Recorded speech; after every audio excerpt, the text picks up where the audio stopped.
ajaa'iba har'a sarpiraayiziin godhamee gurraachi keessi adii Asladdiin Muhammad yookaan soddaan keenya manatti na waamee suufa ajaa'ibaa kana kenna ajaa'ibaa kana naa kennee sana boodas immoo akka aadaa Arsiitti bullukkoo ajaa'ibaa kiiloon isaallee baay'ee ulfaatu guddaa tokko manatti waamee na badhaasee jira waan ta'eef waliin hordofaa.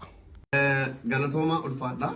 Kabajamoo Dr. Biyya Chaayinaatti Oromoof jecha waggaa 27 xaaree lafa'ee nuuf barate nuti immoo otoo sassatin intala keenya dammaaf aannaniif gunaan guddisne intala shanan gibee dabarsinee sii kenninaan isheen immoo intala bareedduu damma fakkaatu seenaa sii kennite sanuma wal qabatee ati immoo intala kana gabbara malee fuudhee jettee akka aadaa Arseetti kanaafi bullukkoo kanaafi suufa akkis bareedu kana naa kennuukeef galatoomi kennaa soddaa kennaa kabajanaa kenniteef ulfaatu kabajamii.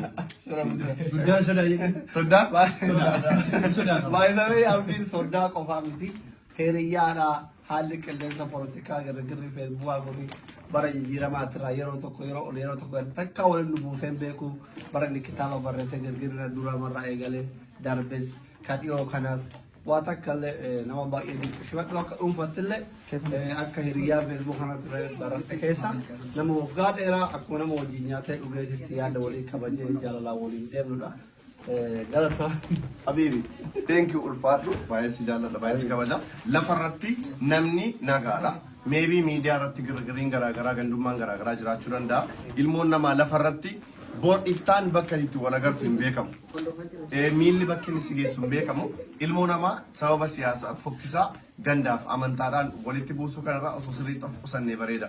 Yeroon jimma jiru otoo aslii kana waa jedhee jiraadhee tokkofa ija kamiin fuuldura isaa dhaabadha. Inni illee to'anaa waa jedhee jiraate ija kamiin fuuldura horii dhaabanna. Kun isiniif barnoota ta'a jedhee sana mana kan akkasitti naa fudhadhaa.